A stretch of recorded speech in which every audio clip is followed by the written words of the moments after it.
அதாவது நம்ம முடி இருக்குது அப்படின்னா நம்ம முடி தலையில் இருக்கிற வரைக்கும் அதுக்கு அத்தனை கேர் எடுத்து நம்ம பராமரிக்கிறோமா இல்லையா? என்னென்னலாமோ போடுறோம், அதை செய்கிறோம், இதை செய்கிறோம், அதை செய்கிறோம், இதை செய்கிறோம், இப்படி எல்லாமே செஞ்சு அந்த முடியையும் பராமரிக்கிறோம். நெயில்ஸ் இருந்து அதை நம்ம உடம்புல ஒட்டி இருக்க வரைக்கும் அதை ஷேப்பாக கட் பண்ணுறதும் அதை வளர்க்குறதுக்கு எத்தனையோ இப்போலாம் கெமிக்கல் சொல்யூஷன்ஸ்லாம் வந்துருக்கு, அதெல்லாம் தடவுறோம், நெயில் பாலிஷ் வைக்கிறோம், அந்தளவுக்கு கேராக நம்ம பார்த்துக்கிறோம். அதே வந்து நம்ம உடம்பை விட்டு இந்த முடி கீழே விழுந்துச்சுன்னா அதை நம்ம என்ன வேர்டில் சொல்கிறோம்? மயிர்ச்சி அப்படின்றோமா இல்லையா? சி அப்படின்னு தூக்கி குப்பையில் போடும். அது ஒரு அருவருப்பாக பார்க்குறோம். ஏன் அப்படி பார்க்குறோம்? ஏன்னா அது செத்து போன சடலம்.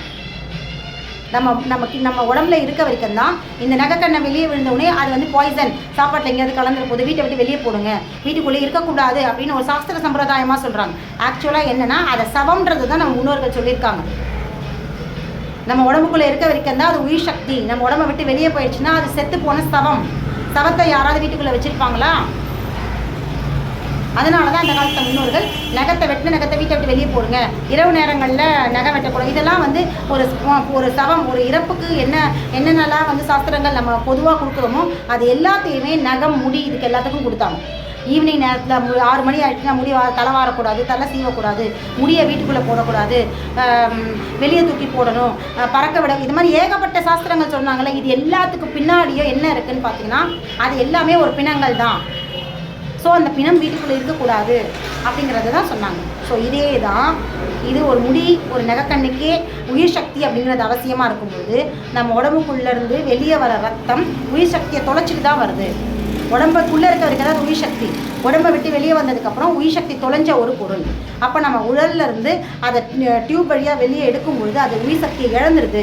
அதனால தான் திரவ வடிவத்தில் இருக்கிற ரத்தம் திரவ வடிவமாக ஆகுது. இதையுமே நம்ம எப்படி புரிஞ்சுக்கலாம் அப்படின்னு பார்த்தீங்கன்னா, ஒரு மனுஷன் உயிரோடு இருக்க வரைக்கும் அவனை ஈஸியாக தூக்க முடியலாம். அப்படியே அந்த வெப்பம், பஞ்சபூதங்களும் இந்த உடம்புக்குள்ளே இயங்கும். ஆமாவா இல்லையா? உயிரோடு இருக்க மனுஷனுக்குள்ள பஞ்சபூதங்கள் இயங்கிட்டே இருக்கும். வெப்பம் இருக்கும், வாயு இருக்கும், நீர் இருக்கும், மரம் இருக்கும், நிலம் இருக்கும், எல்லாமே இருக்கும். ஆனால் மனுஷன் இறந்ததுக்கப்புறம் இந்த பஞ்சபூதங்கள் அவனை விட்டு வெளியே போயிடும். பஞ்சபூதங்கள் போன உடல் அப்படிங்கிறது இல்லாததுனால தான் அது கனத்து போகுது. அதாவது பஞ்சபூதங்கள், அதாவது உடலுக்குள்ள இருக்க பஞ்சபூதங்கள் உயிர் சக்தி தொலைஞ்சதுடனே இறந்து போகுது இல்லையா, போயிடுது இல்லையா? அதனால பிரபஞ்சத்தில் இருக்க பஞ்சபூதங்களை வந்து இந்த தோல் வழியாக இந்த உடல் உறிஞ்சிக்கக்கூடிய தன்மையை இழந்துருது. இப்போ தோலே கூட பஞ்சபூதங்கள் இழந்து போன தோலால் செத்து போன தோல் நம்ம உடலில் உயிர் சக்தி போயிடுச்சு. அப்போ பஞ்சபூதங்களும் வெளியேறிடும். பஞ்சபூதங்களும் இழந்தாச்சு. அப்போ இந்த தோலுக்கும் பஞ்சபூதங்கள் கிடையாது அப்படின்னும்போது பிரபஞ்சத்தில் இருக்கிற பஞ்சபூதங்களை உறிஞ்சிக்க முடியாது. அப்போ பிரபஞ்சத்தில் இருக்கிற வெப்பம் உள்ளே உறிஞ்சிக்க முடியாதையும் அந்த காற்று உள்ளே போய் வினை புரியாததுனால உள்ளே இருக்கிற ரத்தம் அப்படிங்கிறது என்ன ஆகுதுன்னா 2 பஞ்சபூதம், பிரபஞ்ச பஞ்சபூதம், அண்டமும் பிண்டமும் ரெண்டுத்துடைய பஞ்சபூதங்களும் இல்லை அப்படின்னும் பொழுது அந்த ரத்தம் வந்து திரவ நிலை அப்படிங்கிறது தான் உயிர்ப்போடு இருக்கிற விஷயம். உயிர்ப்பு இல்லை அப்படின்னா அது அடுத்த கன்வர்ஷனாக திடநிலைக்கு மாறும், செத்து போன பிணம். அதனால தான் உடம்பு வந்து கனக்குது, எல்லாமே கனத்து போகுது. இயல்பாக இருக்கிற ஒரு உறுப்பு டெட் பாடியோடைய உறுப்போட மெஷர் பண்ணும்போது அதிகமான வெயிட் இருக்கிறதுக்கான காரணம் அதில் உயிர் சக்தி கிடையாது. உயிர் சக்தி இழந்ததுக்கப்புறம் அதில் இருக்கிற ரத்த ஓட்டங்கள் எல்லாம் உறைஞ்சி போச்சுன்னா அது வெயிட் கூடிடும். ஸோ இதுதான் வந்து உடம்புலேருந்து வர்ற ரத்தமும் என்ன ஆகுது அப்படின்னு பார்த்தீங்கன்னா கணத்து போகுது. உயிர் சக்தி தொலைஞ்சு அது பிணமாக மாறுது.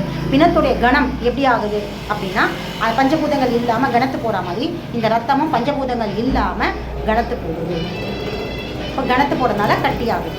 அப்போது என்ன பண்ணுறாங்கன்னா, எப்படி நம்ம வந்து ஒரு மனுஷன் வந்து இறந்துட்டான் அப்படின்னு சொல்கிறாங்க இல்லையா, அங்கேருந்து கொண்டு போகிறோம், அந்த வேலையே வந்து ஓரளவு உயிர் போயிடுது. ஐசியூவில் என்ன பண்ணுறாங்கன்னா செத்துப்போன பிணத்தை வச்சு அந்த ஷாக் கொடுத்தோ இல்லை அந்த இசிஜியில் காமிச்சு உயிரோடு இருக்க மாதிரி ஆர்டிஃபிஷியல் கேர் பண்ணுற மாதிரி ஆர்டிஃபிஷியலாக வந்து இந்த சில இன்ஸ்ட்ருமெண்ட்ஸ் எக்யூப்மெண்ட்ஸ்லாம் வச்சு உயிரோடு இருக்கிற மாதிரி காட்டிகிட்டே இருக்காங்கல்ல, எல்லாமே நெபிலைசர் எல்லாம் வச்சுருவாங்க. ஆனால் உயிரோடு இருக்கிற மாதிரி ஜஸ்ட் அந்த இசிஜி அந்த ஸ்கேமரா அந்த இதில் மட்டும் அந்த எக்யூப்மெண்ட்டில் மட்டும் தெரியும். அது எதுக்கு அப்படின்னா செயற்கையான ஒரு இயக்கத்தை கொடுக்குறாங்க. என்ன செயற்கையான இயக்கம் அப்படின்னு பார்த்தீங்கன்னா, நம்ம இறந்துட்டோம் அப்படின்னா கூட எல்லா உறுப்புகளையுமே சின்ன சைடு கை கால்லாம், ஆனால் நெஞ்சுக்கூட்டு பகுதியில் கை வச்சு பார்த்தீங்கன்னா அந்த சூடு இருந்துகிட்டே இருக்கும். ஏன் அப்படின்னா இதயம் வந்து அவ்வளோ சீக்கிரமாக வந்து இறந்து போகாது.